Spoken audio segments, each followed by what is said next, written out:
మహాగణుడును మహోన్నతుడును పరిశుద్ధుడును నిత్య నివాసి అయిన యేసుక్రీస్తు పరిశుద్ధ నామమును ఈ ఉదయకాల శుభములు మీకు తెలియజేస్తున్నాను. ఇది నా దేవుని యొక్క వాక్య ధ్యానము. యేసుక్రీస్తు ప్రభువుల వారికి ఉన్నటువంటి మరొక పేరు యుద్ధములు నేర్పువాడు. 144వ కీర్తన మొదటి వచనం.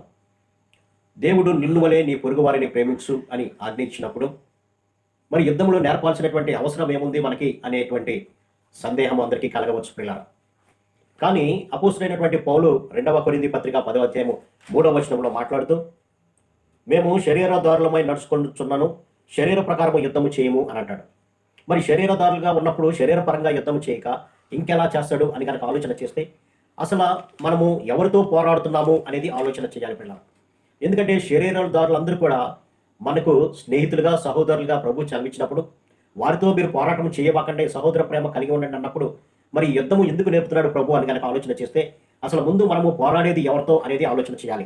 అందుకనే ఎఫెసీ పత్రిక 6వ అధ్యాయము 12వ వచనంలో కనుక గమనిస్తే, ఏలయనగా మనము పోరాడునది శరీరులతో కాదు కానీ ప్రధానులతోనూ అధికారులతోనూ ప్రస్తుత అంధకార సంబంధులకు లోకనాథులతోనూ ఆకాశ మండలమందలి దురాత్మల సమూహంతో పోరాడుచున్నాము. కాబట్టి మనము చేసేటువంటి పోరాటము లేదా యుద్ధము ఎవరితో అంటే మన తోటి సహోదరులతో కాదు కానీ మనం పోరాడేది ఎవరితో అంటే దురాత్మల సమూహంతో పోరాటం. అంధకార సంబంధులైనటువంటి లోకనాథులతో, అంధకార అంటే చీకటి సంబంధులు. అలాగే ఆకాశ మండలం అందరి దురాత్మల సమూహము. ఈ చీకటి సంబంధులు దురాత్మల సమూహాలు ఎవరంటే సాతానుడు, వారి యొక్క అనుచరులు. ఈ యొక్క సాతానుడు అనుచరులు ఏం చేస్తారు అంటే మనము దేవుని యొక్క వాక్యానికి లోబడకుండా ఉన్నట్లుగా దేవుడు మన కొరకు ఇస్తున్నటువంటి ఆ గొప్ప రక్షణను, ఆ గొప్ప మారు మనసును, ఆ నిత్య జీవాన్ని పొందుకోనీయకుండా మనము శరీర సంబంధమైనటువంటి ఆశలను నెరవేర్చుకోవాలనేటువంటి ఆలోచనతో అనునిత్యము వారు మనతో పోరాటం చేస్తున్నారు పిల్లలు. అందుకని ఇక్కడ అంటాడు, మీరు ప్రధానులతోనూ అధికారులతోనూ, ఈ దురాత్మల సమూహం యొక్క అధికారులు ఉన్నారు, దురాత్మ సమూహం యొక్క ప్రధానులు ఉన్నారు, వారితో మనము అనుదినము కూడా పోరాడుతూనే ఉన్నాం పిల్లలు. అందుకనే సాతానుడు ఎవరిని మృంగిదమో అని గర్జించు సింహంలాగా ప్రతిదినము అటు ఇటు తిరుగుతున్నట్టుగా మనం గమనించవచ్చు. యోబు గ్రంథం 1వ అధ్యాయంలో కూడా సాతాన్ని ప్రభు అడుగుతాడు, నువ్వు ఎక్కడి నుంచి వచ్చావు అంటే భూమి మీద నేను అటు ఇటు తిరుగుతూ వచ్చాను. అటు ఇటు తిరగటం ఎందుకంటే ప్రతి యొక్క విశ్వాసిని కూడా, లేదంటే దేవుని వైపు తిరగకుండా ప్రతి మానవుని కూడా శరీరాశలు, నేత్రాశలు, జీవపు డంబాలు నెరవేర్చుకునేటట్లు వారిని ప్రోత్సహిస్తూ దేవుని నుంచి దూరం అయ్యేటట్లు చేసేటమే వాటి యొక్క పని పిల్ల. మరి అటువంటి వాటితో పోరాడాల్సినటువంటి అవసరత విశ్వాసికి ఉన్నది పిల్ల. ఎలాగో లోకనాథులు లోకంతోనే కలిసిపోతారు, సాతానుతోనే కలిసిపోతారు. కానీ విశ్వాసముగా జీవించాలని ఎవరైతే దేవుని యొక్క సన్నిధిలో ఉండాలని ఆశపడతారో వారిని మాత్రమే సాతానుడు తీసుకుపోతూ ఉంటాడు. అటువంటి వాటితో నిరంతరము మనం పోరాడాలి. ఎలా పోరాడాలంటే ఆ పోరాటాన్ని ప్రభువే నేర్పుతాడు. ఎలా నేర్పుతాడు అంటే ఆయన వాక్యము చదవడం ద్వారా, ప్రార్థన చేయడం ద్వారా, దేవుని స్తుతించడం ద్వారా ప్రభు మనకు నేర్పిస్తూ ఉంటాడు. కాబట్టి సాతానుడు మనల్ని ప్రేరేపిస్తూ ఉంటాడు. కాబట్టి దాన్ని ఎదుర్కోవడానికి కావాల్సినటువంటి శక్తిని దేవుని యొక్క వాక్యము ద్వారానే మనకు సాధ్యపడుతుంది. ఎప్పుడైతే వాక్యము చదువుతూ ఉంటామో దేవుని సంబంధమైనటువంటి జ్ఞానాన్ని మనకి ఇస్తూ ఉంటాడు. ఆ జ్ఞానం ద్వారానే మనము సాతానుని ఎదుర్కోగలుగుతాం.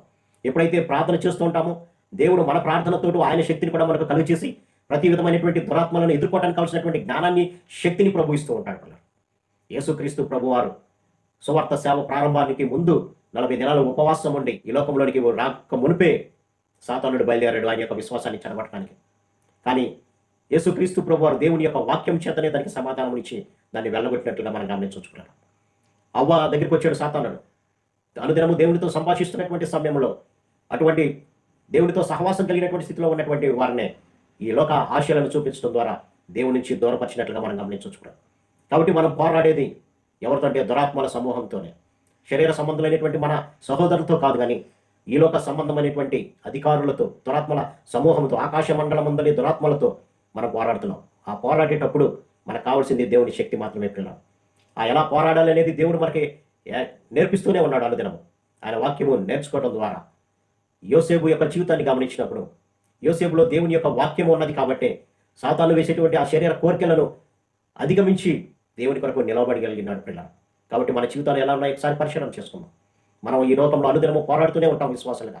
ఆ పోరాటంలో నీవు నేను నెగ్గాలి అంటే దేవుని యొక్క వాక్యము మన హృదయాల్లో ఉండాలి.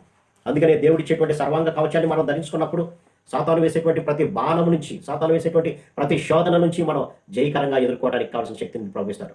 విశ్వాసాన్ని కలిగి ఉండాలి, రక్షణను కలిగి ఉండాలి, సిద్ధ మనసును కలిగి ఉండాలి. ఇవన్నీ కూడా ఎలా వస్తాయి మనకంటే దేవునితో సంబంధం కలిగి ఉన్నప్పుడు మాత్రమే మనం పొందుకోగలుగుతాం పిల్లలు. కాబట్టి మన విశ్వాసాన్ని కాపాడుకొని ఆయన రాకడ వరకు నిందారహితుడిగా పరిశుద్ధంగా జీవించాలంటే ఈ యొక్క పోరాటాన్ని మనం కూడా నేర్చుకోవాలి పిల్లలు. ఆ పోరాటము దేవుని యొక్క వాక్యమే మనకిస్తుంది.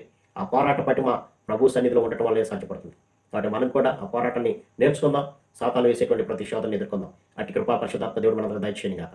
ఆమేన్. ప్రార్థన. సర్వశక్తుడా ప్రేమ గల మా తండ్రి, మాకు ఎలా యుద్ధం చేయాలో దురాత్మల సమూహంతో మీరు నేర్పించారు ప్రభు. అందుని బట్టి మీకు వందనాలు తండ్రి.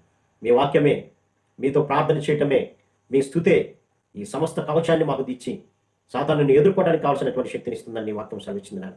మీ వాక్య ప్రకారం మేము జీవిస్తున్నాయన సాతాను ఎదుర్కొని నిందారహితుడిగా మీ కొరకు సాక్షి నిలబడి మీరు ఇచ్చేటువంటి నిత్య రాజ్యాన్ని పొందుకునే భాగ్యం దయచేయమని యేసు నామములో అడిగి వేడుకుంటున్నాం తండ్రి. ఆమేన్. God bless you.